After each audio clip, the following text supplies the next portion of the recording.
Presented by MU Healthcare, Mid-Missouri's only academic health center, where yes finds a way. Going inside the huddle, April 2019 with Mizzou Athletic Director Jim Sterk. I'm Ben Arnet. Thanks for watching here on the Mizzou Network. And spring means football. Spring football, of course. Just wrapped up. Spring game was great. What are your thoughts on the program coming out of spring? I know Barry was pretty happy.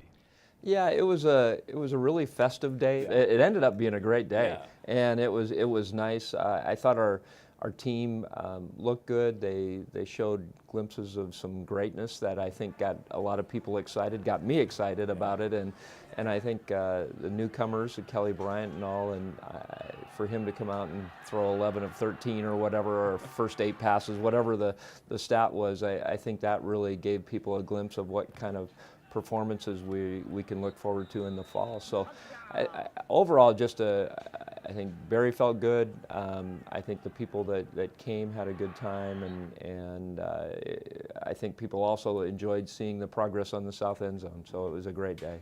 Speaking of that, and then you talk about Kelly, just the general progression of the program as well, coming off back-to-back winning seasons. A full house next year is going to be critical for Mizzou football in 2019, and there's a new program called the Tiger Stripes Initiative.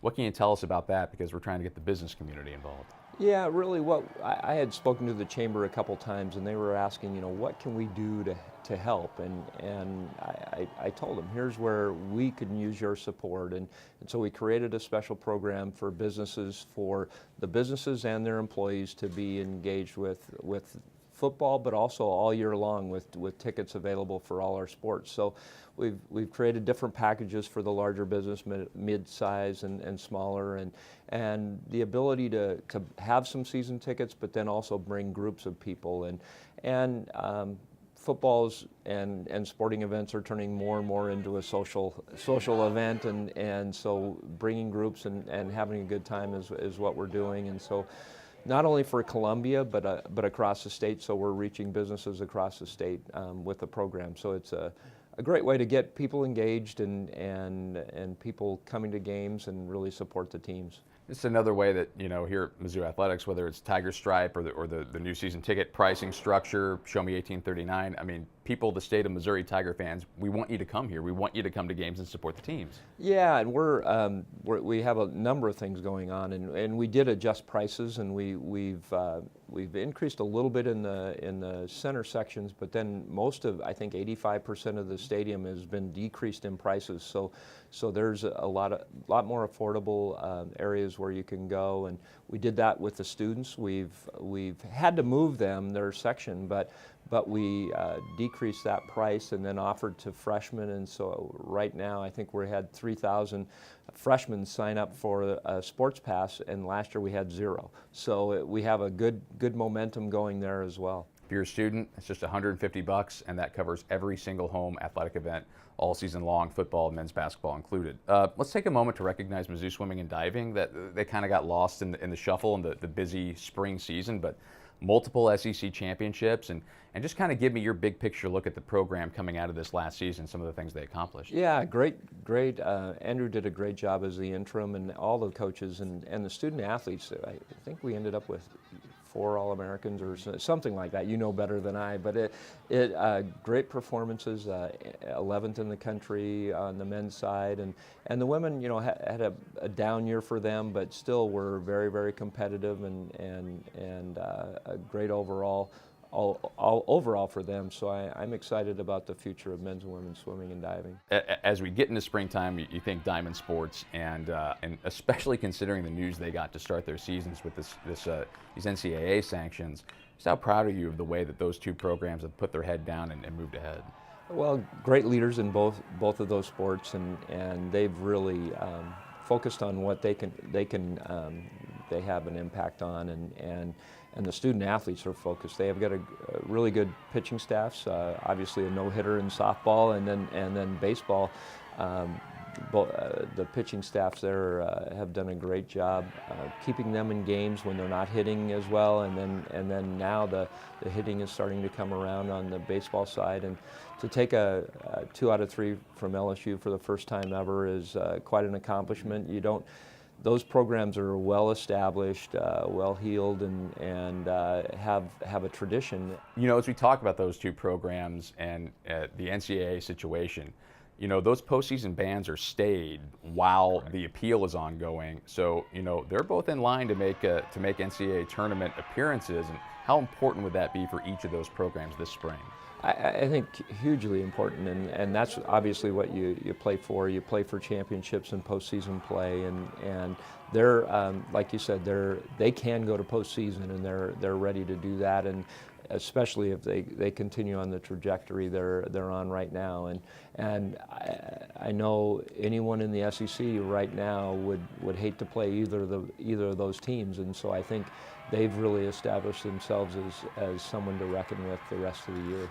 Switch gears a little bit. Sometimes we'll do kind of big picture college athletics issues on these Inside the Huddle discussions. And one thing that has become a hot button issue is the grad transfer system and, you know, the transfer portal. And certainly Missouri football very happy with at least one grad transfer right now.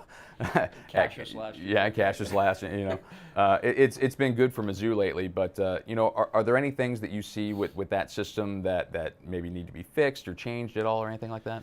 You know, it's a tough one because you want the opportunity, you know, for the student athletes if they graduate and ahead of time and have a year of eligibility left or two even sometimes, but the ability if they want to test the water somewhere else and have that opportunity, you want to reward them, and we've had those discussions in our SEC meetings, our AD meetings about, you know, what's better and there's benefits and pluses and minuses to either way. But I think one, I don't think you do not want it to go away. So how do you best improve it? And I'm not sure. Holding a 2-year scholarship, and I think there's a lot of debate on that, whether that'll pass. And so I think it's really a mix, and I'm not sure what the best way to go about, but I do not want to see it go away. I think there's opportunities for those grad transfers and to reward kids that have really done what they've been asked to do on the academic side. And so if they want to pursue something else, I think that's okay to do as well. Let's finish up with somebody that played all 4 years here at Missouri, Sophie Cunningham. So exciting to see her drafted by Phoenix in the WNBA draft. And just, you know, what did her 4 years here mean, not just for Mizzou basketball, but for the entire university?